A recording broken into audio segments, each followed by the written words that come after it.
안녕하세요. 예, 안녕하세요. 반갑습니다. 방금 소개받은 남마크띠입니다.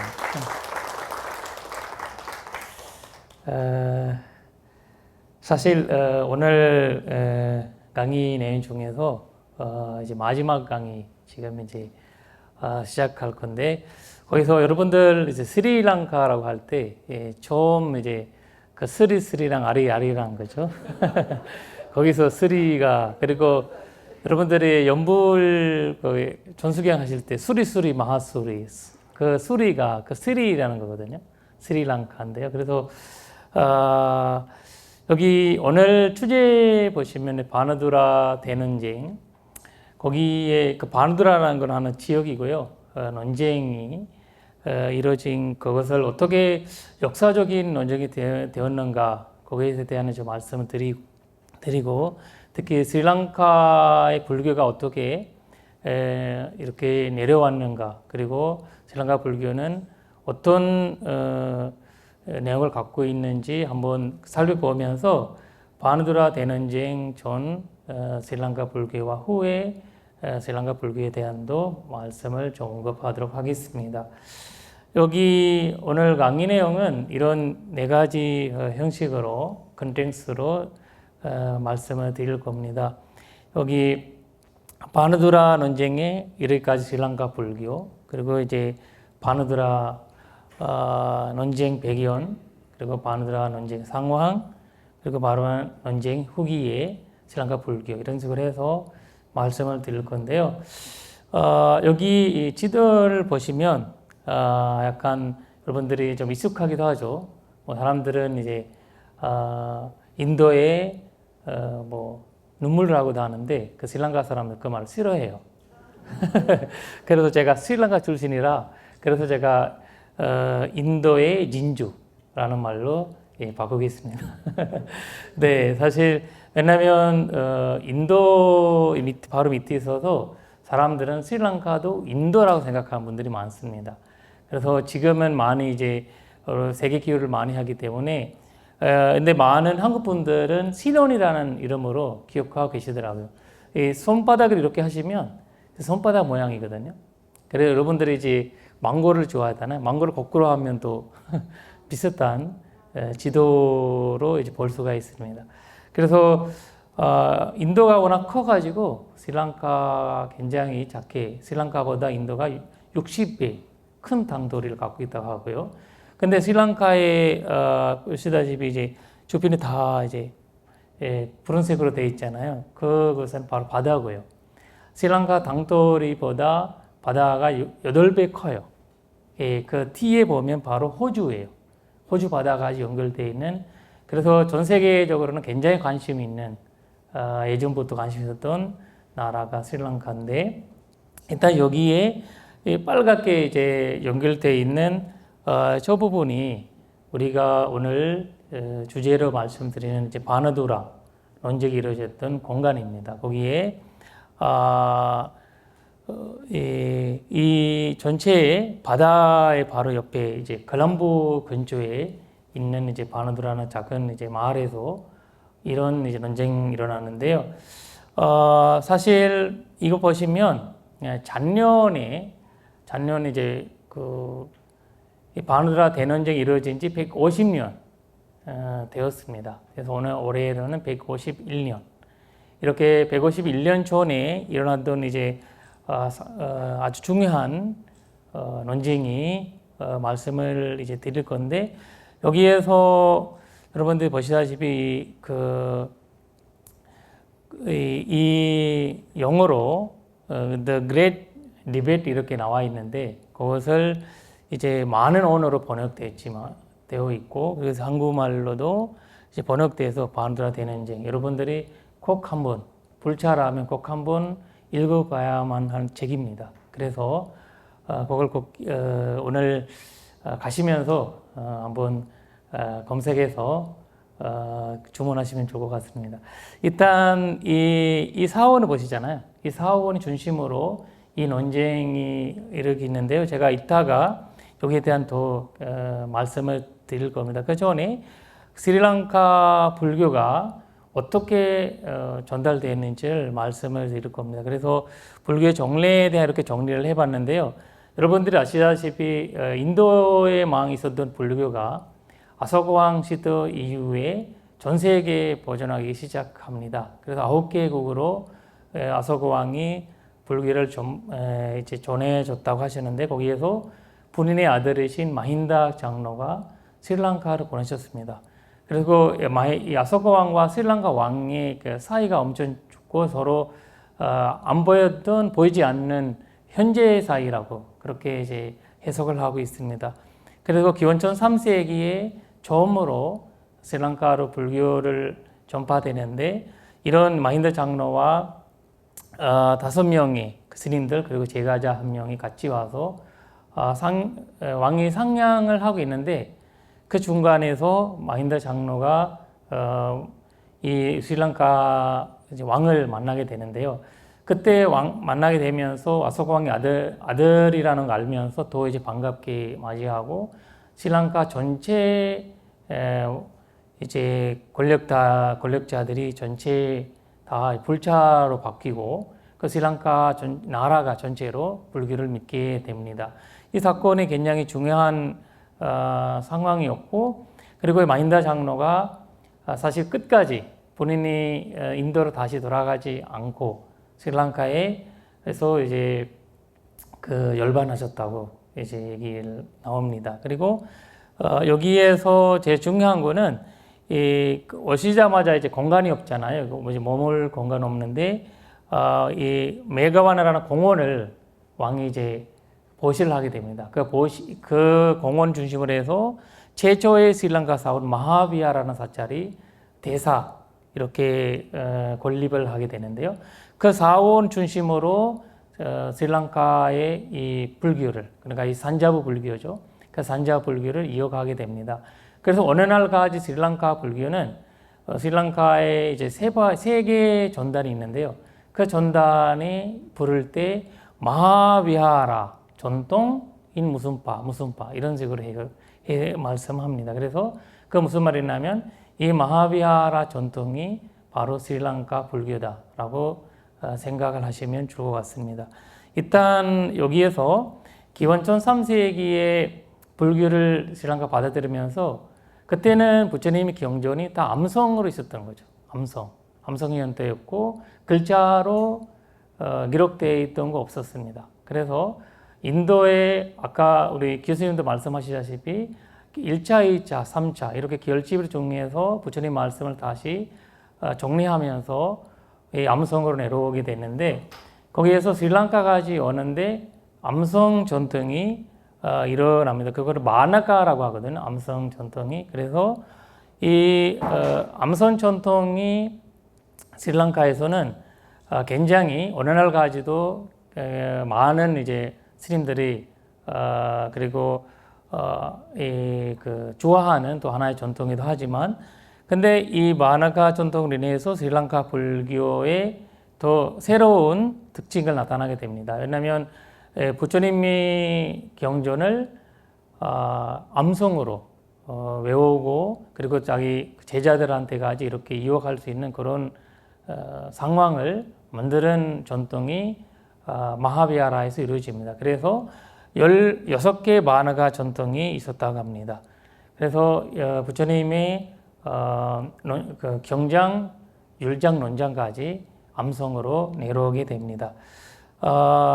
이래서 이 암성 전통이 그 스리랑카에 누군가가 출가하게 되면 무조건 이 경전을 암송하게 되었습니다. 그래서 불교 부처님의 말씀이 암송하게 되고 배우게 되니까 기호학적인 부분이 스리랑카에서 굉장히 높아지기 시작하거든요. 그러면서 오늘날 우리가 공부하고 있는 니카야는 그 스리랑카에서 이 암송으로 만들어서 그 암송이 바로 기원전 1세기에 배역기형으로 제작하게 됩니다. 예, 그래서 사실 기원전 1세기는 스리랑카가 여러 위기로 또 이어지는데 하나는 이제 12년간 감옥이 있었고 그 감옥이 있으면 스님들이 많이 죽어가고 있었고 그리고 암송을 하셨던 스님들도 사람 죽으면 그 다음으로 받을 수가 없잖아요. 그런 위기가 있었고, 그 다음에 인도에서 시민지를 받았던 상황이었습니다. 그래서 하나 불교를 인도에서 단합을 받으면서 또 스님들이 이 암송하시던 분 죽어가고 이런 상황이 많이 반복되면서 스님들이 우리가 이 부처님 말씀을 기록해야 된다라는 그런 결론을 내려서 이제 결집 현택을 해서 만들어서 바로 배엽기용으로 이제 우리가 야자수나무잎이라고 하는데 배엽나무잎이거든요. 거기다가 쓰는 거 아니라 새기는 거예요. 굉장히 새긴다는 거가 굉장히 어렵고 거기에 글자 하나 새기는데 어떤 글자를 쓰는지는 과정 끝날 때까지 몰라요. 그래서 나중에 글 쓰고 나서 이제 꼬만 가루로 이렇게 닦아내면 글자가 이제 발견되는데 만약에 글자가 하나 틀리게 되면 이제 이 나무잎이 없애버려야 되거든요. 그러나 굉장히 어려운 작업이었는데 그 가몽이 12년간 계속 이제 부처님이 말씀을 기록했다 이렇게 하셨습니다. 그 기록된 말씀이 스리랑카부터 미얀마, 태국, 라오스 이런 식으로 해서 캄보디아 그리고 어느 날 이제 서양까지 가게 되고 서양에서 또 사실 한국, 일본 이런 식으로 해서 번역되어 있습니다. 그래서 그 배역경이 그때 기록되지 않았으면 우리가 니카야는 오늘 볼 수 없는 그런 상황이 있습니다. 일단 그 스리랑카의 또 하나의 중요한 이제 작업 하나는 주석소 작업입니다. 이 부처님의 말씀이 어려운 부분들이 주석소로 만들고 그 다음에 그다음에 부주석소 이런 식으로 만들게 되는데요. 이 주석소는 5세기에 생기고요. 이제 부주석소는 그 10세기에 생깁니다. 근데 사실 그 전에 주석소가 5세기 생긴다고 하셨지만 그 전부터 싱갈라어로 주석소가 있었다고 합니다. 근데 무드고사 스님이 여러분들이 잘 아시다시피 이제 전전도론 쓰신 무드고사 스님 인도에서 스리랑카로 오셔서 이 주석소를 빨리어로 번역하는 과정을 시작합니다. 그래서 마하비하라 전통에서 그 과정이 허락해 주면서 모든 주석소를 이 빨리어로 이제 만들게 됩니다. 근데 이 주석소를 만들게 되면서 이 부수서에 있는 내용들이 후기에 지나가니까 많이 또 어려워진 거예요. 그걸 이해하기 위해서 저 부주석서가 필요했는데 그거는 10세기에 또 이제 만들게 됩니다. 일단 이 스리랑카의 중요한 건 뭐냐면 경전은 경전대로 보정식이고 부주석서는 부주석서대로 이제 보정식이고 이런 식으로 이제 경전과 주석서 이런 섞이게 되지 않게 노력을 했다는 거죠. 그래서 그 부처님이 원래 말씀을 지키기 위해서 만약에 주석서를 만들지 않았으면 니카야에다가 여러 스승님들의 말들이 거기다가 기록될 수도 있었습니다. 그래서 일부러 이 주석서 과정도 굉장히 부처님 말씀을 지키는데 큰 의미가 있었습니다. 일단 오늘 우리가 주제된 논쟁의 이야기는 사실 스리랑카에 항상 논쟁이라는 것을 있었다고 합니다. 기원전 1세기에 처음에 스리랑카 논쟁이 나오는데 그 무슨 말이냐면 기호학과 이제 실천 뭐가 우선 건지 이런 이야기가 나왔는데 거기서 불교의 근본은 바로 어떤 건가 이런 이야기라서 결국 교리를 알아야지 실천할 수 있다라는 결론을 내려서 이 논쟁이 결론 도출되었다고 이제 나옵니다. 일단 이런 걸부터 해서 여러 차례로 여러 이제 사찰에서 예를 들면 어떤 견해 논쟁이 일어나면서 또 여러 소통을 하면서 부처님 말씀을 지켜왔다고 기록되어 있습니다. 여기에서 그다음 기원후 13세기, 14세기 정도에 그 전에 5세기 아까 주석서 이야기 했잖아요. 스리랑카에도 유명한 주석서가 두 개가 있습니다. 하나는 해탈도론, 하나는 전전도론입니다. 여러분들은 전전도론 많이 이해할 건데 해탈도론 뭘까 이렇게 생각하실 겁니다. 사실 해탈도론이 원래 다시 말씀드리면 마하비하라 전통에서 인도의 남쪽에서 또 대선불교를 또 받아들인 일부 스님들이 모비선사바라고 아베야기리 전통을 시작하게 됩니다. 그 아베야기리 전통에서 이 해탈도론이라는 책을 쓰게 되는데 지금은 사실 산스크리트 빨리어로 일부만 남아 있고 나머지는 한자로 중국에서 번역돼서 있다고 말씀하고 있습니다. 일단 그 해탈도를 만들게 된 이유는 해탈도를 만들게 되면서 왕이라든지 국민들의 굉장히 인기가 많아졌어요. 굉장히 훌륭한 책이 나왔다. 이 책을 너무나 훌륭하고 그러면서 마하비하라 전통의 인기가 좀 떨어지면서 마하비하라 전통 스님들도 우리도 유명한 훌륭한 책을 하나 만들어야 된다라는 생각을 가져서 있는 와중에 부ddhagosa 스님이 마하비하라에 오신 거죠. 그러면서 이 마하비하라에서 그러면 우리가 숙제를 주겠다. 심사해 볼, 면접 볼 수 있는 기회로 이 전전도론을 만들게 됩니다. 그래서 이 전전도론은 해탈도론을 이기기 위해서 만들어 놓은 하나의 주석서라고 생각해도 이제 좋을 것 같습니다. 일단 그 다음에 13세기, 14세기 전도에는 스리랑카 유명한 강원 8개가 있었는데 그 8개에서 제갈 스리랑카에서는 정통적으로 그 강원에서 한 번쯤은 제갈 한 번씩 나와야 된다라는 그런 전통이 있었습니다. 그래서 그 시인겸이라고 이거는 이제 사실 빨리어로 있는 거 아니라 스리랑카어로 이 강원에서 시인경 하나 쓰면 도 강원에서 시인경 하나 쓰고 어떤 시인경이 더 우월한 건가 이런 거에 대한 이제 논쟁이 사실 그런 독서론 경쟁이기도 하고 그런 전통이 스리랑카에 이어지고 있었습니다. 이런 식으로 해서 스리랑카 불교가 이제 13세기부터는 이제 여러 가지 14세기부터는 굉장히 혼란스러운 일들이 많이 일어나는데 그거는 바로 포르투갈 서양 식민지 때문에 문제가 일으키게 됩니다. 여기 보시면 포르투갈 사람들이 처음으로 스리랑카를 잡게 되는데 왜냐하면 사실 아까도 말씀드렸다시피 스리랑카는 해양 주변이 섬나라잖아요. 한산 그 실크로드 동남에서 가운데가 있는 또 아주 중요한 위치에 있는 나라기도 하고 그래서 그 인도를 방문하면서 또 스리랑카를 방문하게 되면서 스리랑카 해변 주변에 포르투갈 사람들이 이제 자리 잡게 됩니다. 그래서 콜럼보에서 그 산록하게 되는데요. 그분들이 153년간 스리랑카에 살게 되는데요. 거기에서 이제 갠디라는 거는 스리랑카 중앙쪽에 있거든요. 가운데에 있습니다.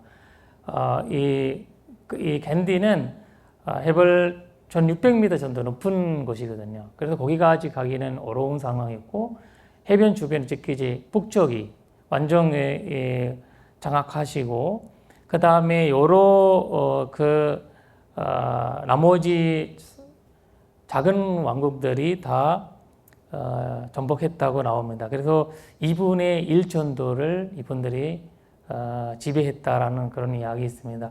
근데 이분이 로마노 가톨릭 분들이거든요. 그 로마노 가톨릭을 이분들이 전파하기 위해서 굉장히 노력을 하셨는데 이따 거기에 대한 좀 말씀을 좀 드리겠습니다. 그 다음에 두 번째로는 네덜란드 사람들이 스리랑카에 내려오게 됩니다. 사실 그 스리랑카 갠디 왕국은 포르투갈 사람들 이제 굉장히 이제 본인들한테 뭐 여러 가지 장악하고 뭐 여러 가지 괴롭힘을 당하니까 포르투갈 사람들을 이제 쫓겨나기 위해서 네덜란드 사람들을 이용하게 되는 거죠.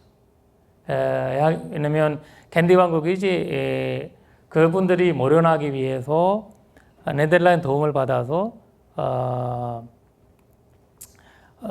결국 네덜란드 사람들이 스리랑카에 자리 잡게 됩니다. 근데 처음에는 이분들이 해안 주변을 중심으로 그분들도 자리를 잡게 되는데, 그런데 나중에 이 약속을 깨고 캔디 왕국을, 캔디족을 이제 장악하게 되려고 이제 여러 가지 노력을 합니다. 근데 그 와중에서 이분들은 이제 기독교, 개신교를 또 자기 종교로 스리랑카 전체를 복교하게 되는데요. 아까 포르투갈 사람들로 인해서 전주교가 되셨던 스리랑카의 그분들이 다 개신교로 개종하고 아니면 또 불교로 개종하게 되는 상황이 있었습니다. 그러면서 이분들이 계속 이제 138년간 스리랑카에 심지를 하게 됩니다. 그리고 이 두 분 이제 서양 심지가 이제 끝나는 상황이 사실 이제 네덜란드 사람들을 쫓겨나기 위해서 겐디 왕국이 또 영국 사람들을 이용하게 됩니다. 영국 사람들을 받아들이게 되면서 네덜란드 사람들이 이제 보내게 되는데 이 선택이 스리랑카의 제약이 선택이 되는 상황이 되는 겁니다. 사실 속담적으로는 스리랑카에는 우리가 포르투갈 사람들을 받아들이는 과정은 그냥 생강 주고 거주를 샀다 이런 이야기 하고요.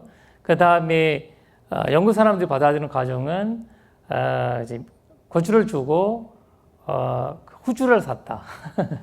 네, 그런 속담을 얘기하고 있습니다. 그래서 굉장히 많은 탄압과 스리랑카의 전체의 성을 다 잃게 되는 상황이 영국 사람들을 통해서 받게 됩니다. 이분들이 152년간 스리랑카를 장악하게 됩니다. 사실 처음에는 이분들이 스리랑카 정부랑 굉장히 스리랑카 이제 왕궁이랑 협조적으로 많은 활동을 했고, 그리고 불교 행사나 이런 것도 같이 하게 되면서 굉장히 반가운 마음으로 활동하고 있었는데, 그러면서 특히 이제 기독교 성직자들을 이분들이 처음으로 이제 불교를 굉장히 단합하고 그 다음에 개신교로 기독교로 이제 개종하게 되는 그런 것들 많아졌습니다. 그러면서 이 스리랑카 불교가 굉장히 위기 상황이 늘어났고, 그래서 이 양쪽 폴란드 그리고 네덜란드 이 서양 시민지 가운데서 전체 스리랑카를 지배했던 나라는 바로 영국이 되온 거죠. 그래서 이 바누드라 논쟁이 일어나기 전에 일어난 배경이 바로 기독교 경쟁이 선교가 되었던 거죠. 사실 처음에는 이제 포르투갈 사람들 정에서는 스리랑카로 최초로 가톨릭으로 들어오면서 이분들로 인해서 사찰을 파괴하고 그 다음에 여러 가지 이제 가톨릭 그 교회를 이제 세우게 됩니다. 근데 스리랑카의 핵심적인 저 왕이 지금 그 다르마팔라라는 왕이 사실 이제 개신교로 전주교로 아니면 가톨릭 쪽으로 개종하게 되면서 스리랑카 사찰을 없어지고 그 다음에 교회를 세웠다라는 그런 이야기도 나옵니다. 그래서 이어서 이제 네덜란드에서도 마찬가지로 계속 이제 좀 심각하게 불교를 이제 없애는 그런 과정을 했다 이런 기록이 나와 있는데요. 그래서 결국 주민의 20% 정도는 네덜란드 지배로 인해서 기독교 신자로 되었다라고 말씀을 하십니다. 이런 식으로 사실 여기에서는 누가 이제 결혼하거나 그 다음에 아이를 태어나려고 하려면 무조건 교회에 가서 교회에서 결혼해야 되고 그리고 등록을 해야 됩니다. 등록하려면 기독교를 개종해야 되고요. 그렇지 않으면 어떤 국가에서 어떤 지원도 받지 못하는 그런 일이 있었던 거죠. 그러면서 불자들은 불교를 믿는 것만으로 굉장히 불이익을 받는 그런 상황이 이어지고 불교를 믿는다고 또 말할 수도 없는 그런 상황이었고, 그리고 공부를 하려면 학교 가려면 무조건 이 기독교를 믿어야 되는 상황이었습니다. 근데 마찬가지로 영국의 시민지도 인해서 이 상황을 더 심각해진 거죠. 왜냐하면 영국에서는 이 시민지를 어떻게 이어갔다면 사실 기독교의 종교 형태로 인해서 시민지를 이어왔습니다. 왜냐하면 스리랑카의 스님들과 제가자들 사이에 이간질을 시켰다고 합니다. 한산에 이간질 시키면서 그리고 이제 기독교를 기독교적으로 이제 개정하고 그 기독교의 교리를 공부하는 그런 과정을 만들었다고 합니다. 사실 여기에서 핵심적인 문제는 뭐냐면 사람들이 오랫동안 이제 공부를 하지 못하고 그리고 또 스님들이 자기 수행하고 이런 불교를 가르치지 못하는 상황이 일어나니까 불교에 대한 모르는 사람들이 많아진다는 거죠. 불자들이지만 불교를 배우지 않았던 거죠. 그래서 목사님들이 이런 이제 과정을 이용하면서 사실 불교 교리를 잘못 해석을 하는 거죠. 너희들이 부처님은 이런 말씀하셨고 이 말씀은 사실 의미가 없다. 그리고 너희 종교는 사이비다. 이런 해석을 하면서 불교를 공부하는 자체가 불교를 믿는 자체가 너무 창피한 일이고 그리고 너무 논리적이지 않는 그냥 무의미한 일이라는 이런 식으로 그런 상황이었죠. 그래서 불자들이 만나면 무조건 논쟁하라. 이런 식으로 이제 목사님들이 가르친 거죠. 그래서 특히 사람들 많은 공간에 어떤 이제 부처님의 말씀을 잘못한 해석을 해가지고 이제 군데군데 부졌다고 합니다.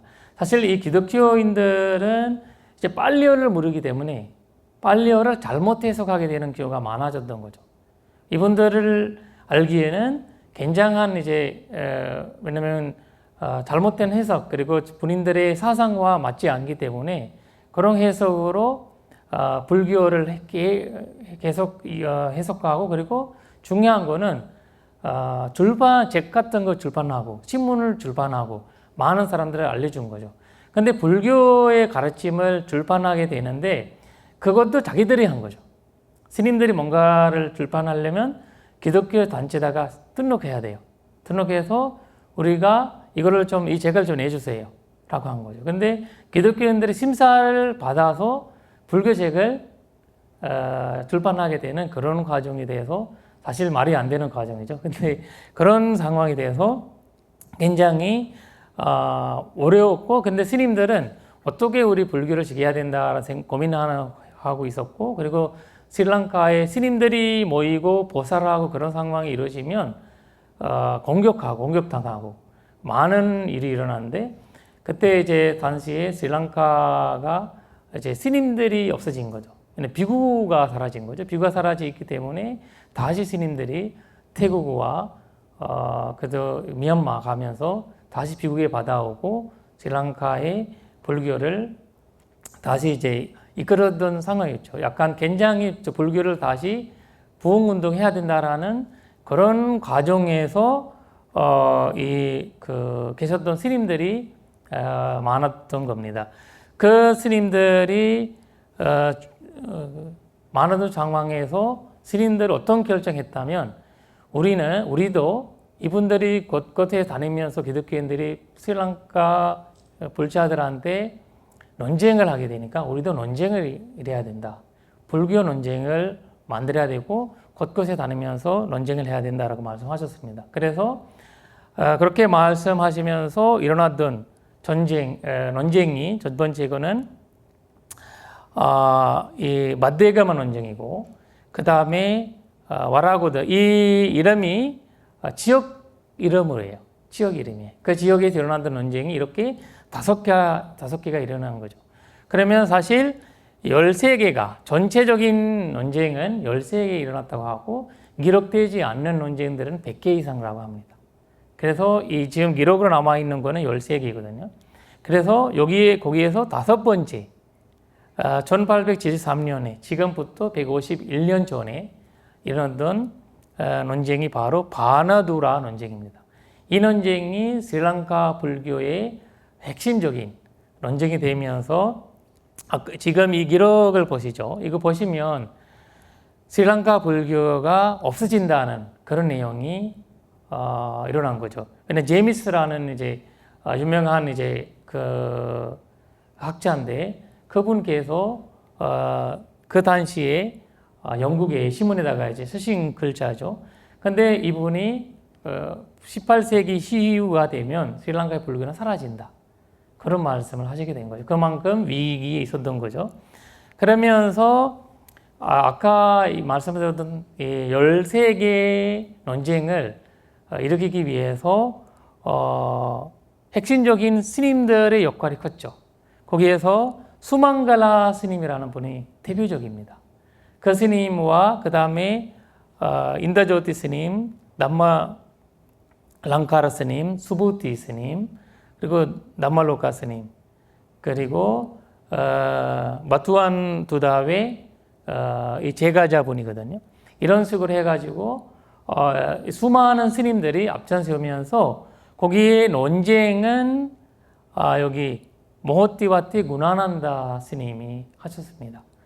이 스님이 사실 말씀을 드리면 이 스님께서는 굉장히 어릴 때부터 약간 논리적이고 논쟁적이고 이런 분이었다고 합니다. 그래서 이분이 아버지가 이제 일찍 돌아가시면서 어머니랑 같이 살고 있는데 하얀 피부 있는 이 사람들이 보면 왜 이 사람들이 나는 시커멓고 이 사람은 왜 하얗고 이렇게 엄마한테 질문했다고 합니다. 근데 이분들은 해외에서 온 사람들이다. 우리 민족은 원래 까맣다 이렇게 말씀하셨다고 합니다. 그러면서 나는 이 해외에 있는 사람들이 왜 여기 와 있냐, 여기 와 있으면서 왜 우리한테 뭐라 하냐. 근데 우리는 식민지를 당하고 있다 이런 말씀하셔서 나는 이제 커서 그 영국 사람들이 쫓겨나게 한다 이런 말 엄마한테 하셨다고 합니다. 그래서 그러면서 너무 어릴 때부터 특이한 생각을 하고 있으니까 엄마는 지금 내가 데리고 있으면 위험하다 그래가지고 이제 스님한테 이제 스님이 절에 스님한테 이제 보내시는 거죠. 근데 인사 스님이 일찍 또 돌아가시게 되는 겁니다. 그러시면서 또 그리고 엄마가 아프게 됩니다. 엄마의 그 돌봐주는 사람 없어가지고 다시 환석해가지고 엄마를 돌봐주기 위해서 이제 집에 간 거죠. 그러면서 엄마도 돌아가십니다. 또 혼자 되잖아요. 그러면서 이분이 또 공부를 하려고 또 이제 콜럼보로 나오는데 콜럼보 쪽에서 기독교의 성경이나 이런 것들 공부하게 되게 배우게 됩니다. 왜냐하면 그때 공부하려면 기독교 교리를 무조건 배워야 됩니다. 그런 식으로 인해서 이 스님이 기독교 공부를 이제 스님이 아니잖아요. 그때 제가자잖아요. 그렇게 하게 되면서 나중에 이 영국 사람들이 얼마나 이제 스리랑카의 불교를 없애려고 노력했다면 스리랑카의 이제 핵심적인 숭배 중에서 하나는 머리수나무거든요. 머리수나무를 다 없애야 된다고 얘기를 하셨다고 합니다. 그래서 머리수나무를 잘라버리고 없애버리고 곳곳에 스리랑카에 있는 그 머리수를 없애는 어떤 운동을 시작했다고 합니다. 근데 이 스님이 제가자이지만 이 머리수를 지키는 또 역할을 하시게 됩니다. 그러면서 스님들 만나게 돼서 아까 얘기했던 이제 그 스님들과 함께 다시 이제 출가하게 되고 불교 교리를 배우면서 또 이 머리수나무를 지키는 그런 역할을 하셨다고 합니다. 그래서 어느 날도 그 스리랑카에 가면 콜럼보에 코스토미를 있는 코스토미를 앞에 큰 머리수나무가 있습니다. 거기가 좀 핵심이거든요. 지금 이제 한국의 여의도처럼 뭐 데모하거나 뭐 할 때 거기 모이듯이 머리수나무 앞에 모인다고 합니다. 그래서 그 당시에도 뭐 어떤 운동이나 그런 거 할 때는 머리수나무 앞에서 모여서 그렇게 했다가 기록되어 있거든요. 그래서 그 머리수나무 지금도 스리랑카 여러분들 가시면 뭐 곳곳에 머리수나무들이 많아요. 그 많은 거 뭐냐면 그때부터 머리수나무를 다시 심기 시작했습니다. 그러면서 머리수나무 운동을 부흥 운동으로 이제 하시게 되면서 머리수나무가 있으면 스님이 있고 그 다음 사찰이 있을 거다. 그런 믿음을 사람들이 갖게 돼서 이런 이제 결국 바누드라 대전쟁을 이제 하게 되는데요. 이 바누드라 대전쟁을 하게 되는 이 과정을 아까 제가 말씀을 드렸는데 거기에서 핵심적인 부분이라면 이 바누드라 대전쟁을 하시는 핵심적인 이제 데비드라는 목사님이 이 목사님께서 그 아까 바누드라의 교회에서 본인이 바누드라 죄송합니다. 예, 본인께서 불교 가르침을 잘못 해석하게 됩니다. 보통 해석한다면 부처님은 다음 생을 얘기했지만 다음 생에 대원하는 사람은 다른 사람이다. 지금이 색수상현식을 갖고 있지만 색수상현식은 다 이 세상에 버리고 가고 다음 생에 대원하는 분은 다른 사람이다. 그래서 너희들이 공덕을 짓는데 공덕을 짓는 의미가 없다. 그래서 너희들은 하느님의 귀하고 하느님 믿는 것이 더 의미 있는 일이다라고 말씀하시게 됩니다. 근데 고나난다 스님은 그 다음 그 이야기 들어서 그 바누드라에 있는 랑코트웰 아까 제가 말씀드렸던 그 사찰에서 법문을 하게 됩니다. 답변 법문을 하게 됩니다. 그러면서 그 두 개로 인해서 이 이야기를 스리랑카에서 이제 많이 유명해져서 우리는 공식적으로 논쟁을 해야 된다. 라는 이야기가 있었던 거죠. 그래서 공식적인 논쟁은 이런 식으로 10가지 형식으로, 조건화 형식으로 하게 된 거죠. 그래서 10가지 내용을 쭉 보시면 여기에서 양쪽이 중요한 거는 양쪽에 하시는 말씀이 기록해야 된다는 것이 중요하죠. 그런 이야기 있죠. 사실 영국 정부는 이거를 허용했어요. 더 도와줬어요. 왜 그러냐면 이 목사들도 스리랑카 출신 사람들이에요. 스님들도 또 스리랑카 출신 스님들과 좋은 기회가였던 거죠. 왜냐하면 본인들이 서로 붙이게 하면서 이 불교의 세력을 다 없애버리고 전체 기독교로 이제 쉽게 받아들일 수 있는 그런 상황을 일어날 수 있다라는 그런 믿음을 갖고 있었던 거죠. 그러면서 오히려 마지막에 10번째 보시면 바누드라의 이제 이 굉장히 한 곳에서 건물까지 지어집니다. 건물까지 지어서 거기에서 논쟁을 하게 되는데요. 거기에서 두 명이 사인하게 되는 거죠. 이 불교적이와 기독교적으로 사인하게 되면서 이 스리랑카의 핵심적인 바누드라 대전쟁을 이루게 됩니다. 근데 여기에서 중요한 거는 이틀 동안 이 논쟁이 이루어지는데요. 25일, 6일, 7일 이런 식으로 이어지는데요. 근데 사실 6일이라는 건 이제 그 쉬는 날이었어요. 그날을. 국가 공휴를 했어요. 그래서 그날을 이어지지 않고 근데 전 8시간밖에 논쟁 없었어요. 8시간. 그러니까 스님이 4시간, 그 다음에 1시간 스님이 먼저 하시고, 1시간 이제 목사님 하시고, 또 1시간 이런 식으로 해서 8시간.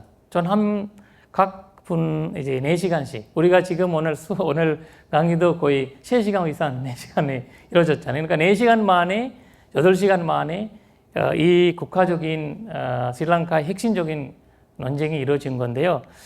일단 근데 이 논쟁이 여기 보시면 고나난다 스님만이 혼자서 내외에 그리고 이제 데비드 실라 이제 목사는 3회 그리고 스리마나 전도사는 또 1회 이렇게 논쟁을 하게 됩니다.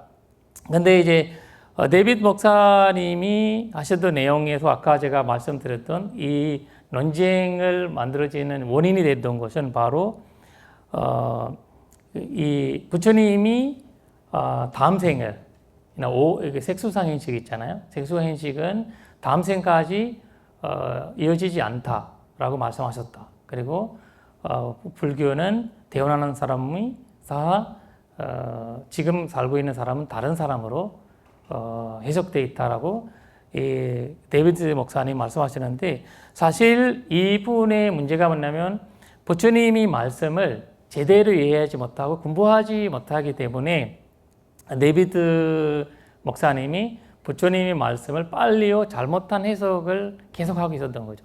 근데 질문이 너무 이제 학문적이지 않기 때문에 답변도 학문되지 되게 어렵죠.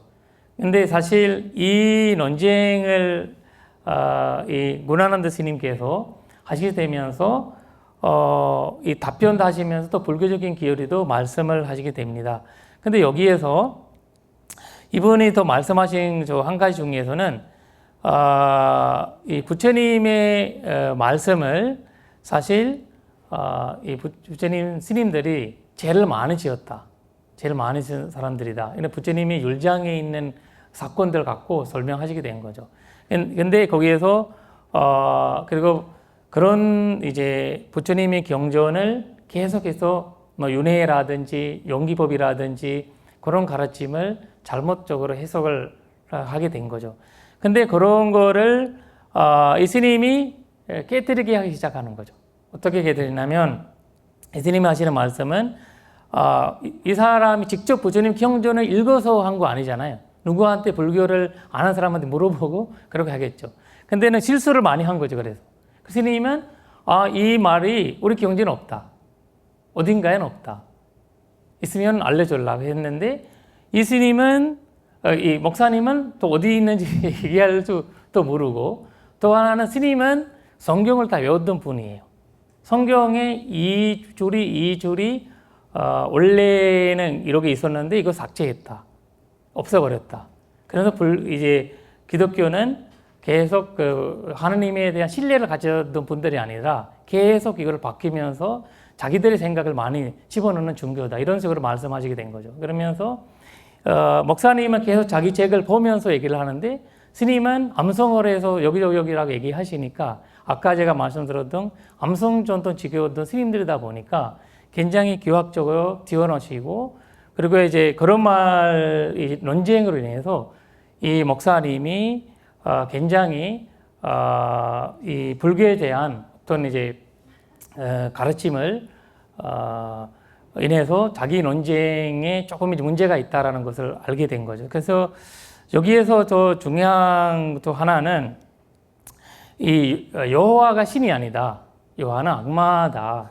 이런 식으로 스님께서 말씀을 하시게 되는 거죠. 사실 이런 식으로 하면서 사실 이 스님과 이 두 분의 이제 이 논쟁을 누가 보고 있나요?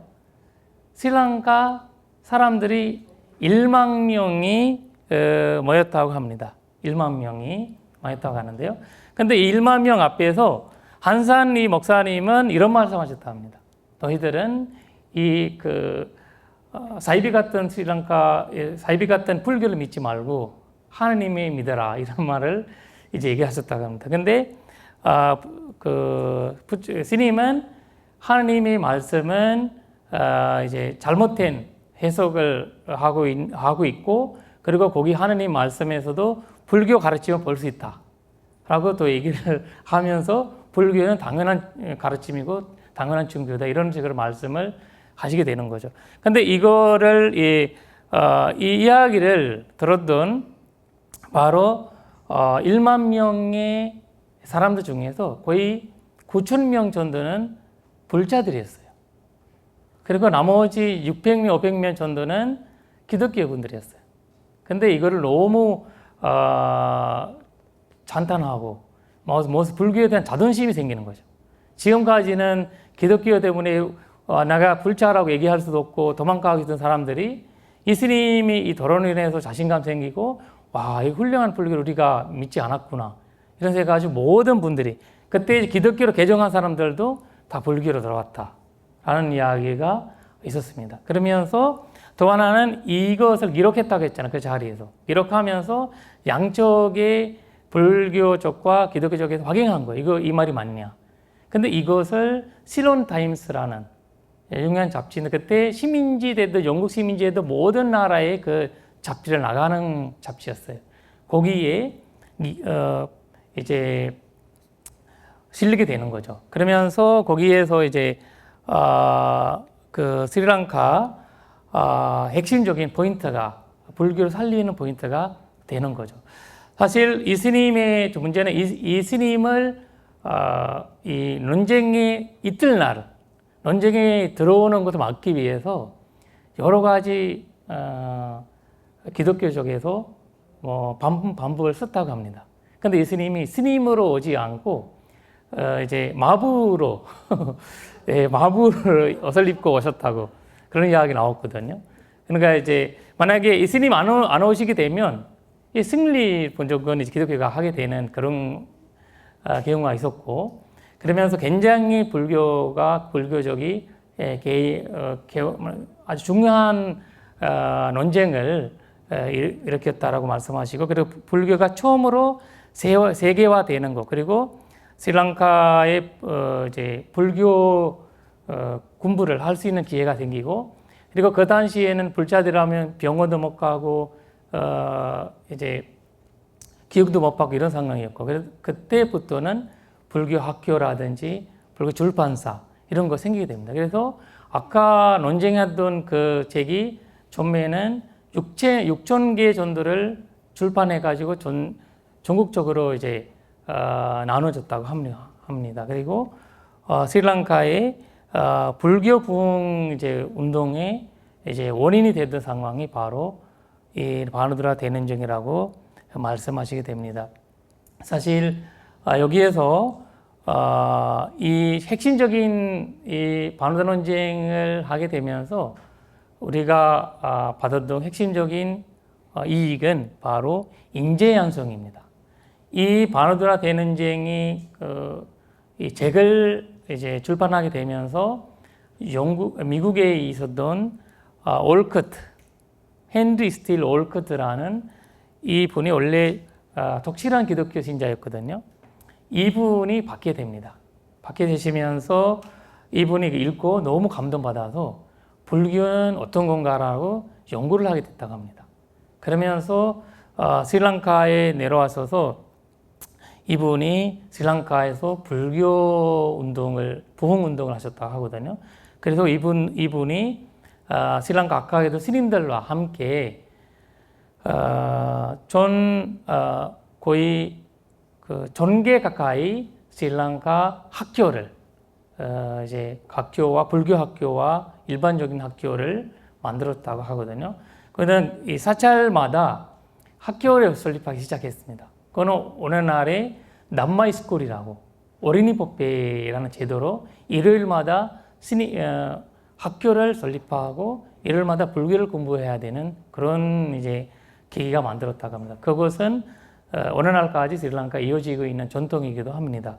여기에서 이제 같이 이제 뉴욕에서 친구가 바르바스키라는 친구가 이제 만나게 되면서 그분과 같이 신지협회를 만들면서 이분이 불교의 가르침을 전 세계적으로 알리는 작업을 시작하게 됩니다.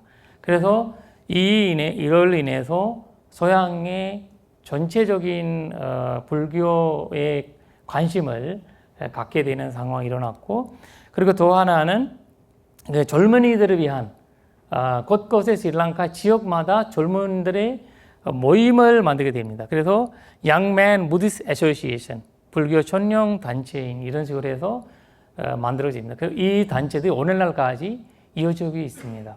그래서 더 중요한 거는 우리가 이제 불교기이고 불교기 무라난다 스님과 같이 이렇게 5가지 색으로 만들게 됩니다. 이런 식으로 해서 전체적인 불교의 핵심은 바로 이 바누드라 대논쟁으로 인해서 이어졌다고 볼 수가 있습니다.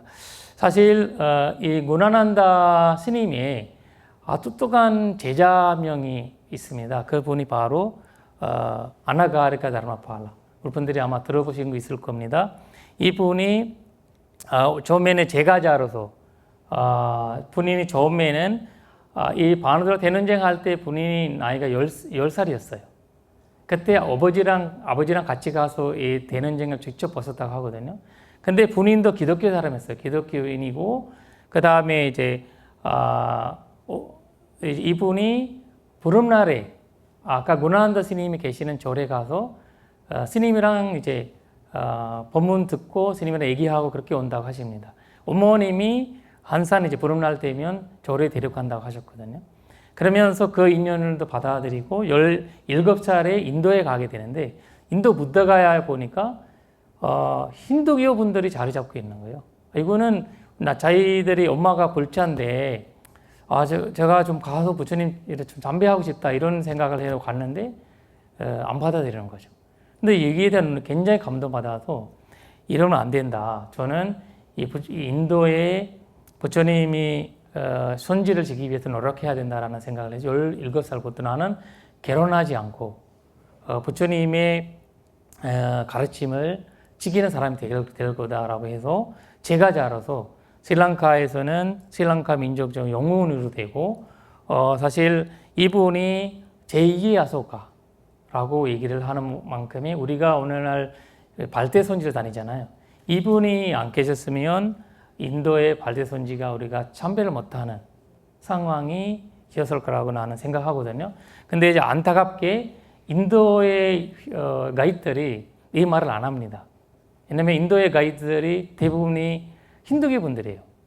그래서 우리가 여러분들이 대부분이 그 인도에 선지순례 가는데 가이드 분들은 다 힌두교 분들이에요. 거의. 그러니까 너무 안타까운 거 왜 불교 가이드들이 없냐 이렇게 좀 안타까운 것도 있고, 일단 이 인도의 불교를 지키기 위해서 굉장히 역할을 해주시던 분이 바로 이 아나가르카 나라팔라인데, 사실 이분의 영향이 전체 스리랑카 사람들이 받게 되고요. 또 하나는 이분이 한국에도 한번 방문하게 되는데, 이분이 유명한 불교 강사였습니다. 이분이 영국에 강의하러 많이 가셨다고 하거든요. 강의하러 가시면서 불교 이야기를 하는 거 아니라 기독교 이야기를 한대요. 왜냐면 너희들은 이 시민지를 하면서 나라마다 가서 불교를 기독교를 가르치는데 잘못 가르치고 있다. 술 먹으면서 상향하면서 성직자가 무슨 기독교를 가르치냐. 너희 기독교를 가르친다면 제대로 된 목사들이, 성직자들이 그 나라에 가야 된다라고 얘기를 하셨대요. 그리고 당신은 뭐 하는 사람이냐고 물어보면 나는 불자다. 근데 불교는 뭐냐? 그때부터 불교를 가르친다고 하십니다. 이런 식으로 해서 하와이에서 이제 일본 가는 중간에 한국에서도 방문하셨다고 하거든요. 1913년도에. 그래서 조계사 옆에 가면 거기에 이제 탑을 하나 세워 있는데 그 불치사리를 거기에 이제 모셔다 있다고 하고, 사실 그때 일제 후기 때잖아요. 그때 사실 이분이 스리랑카의 독립운동가였거든요. 그래서 한국도 불교 나라고 스리랑카도 불교 나라고 일본도 불교 나라다. 나는 독립을 기원하는 사람이다라고 그런 말씀하셨다고 합니다. 그래서 일제에 일본 이제 그런 시민지 산시 한국의 독립을 기원했던 어떤 사람이기도 합니다. 일단 이승은 말씀을 들으면서 사실 스리랑카에 13개 논쟁이 일어났다고 하잖아요. 그 13개 논쟁이 일어나는 핵심적인 인물이 하나는 바로 우리가 구나난다 스님입니다.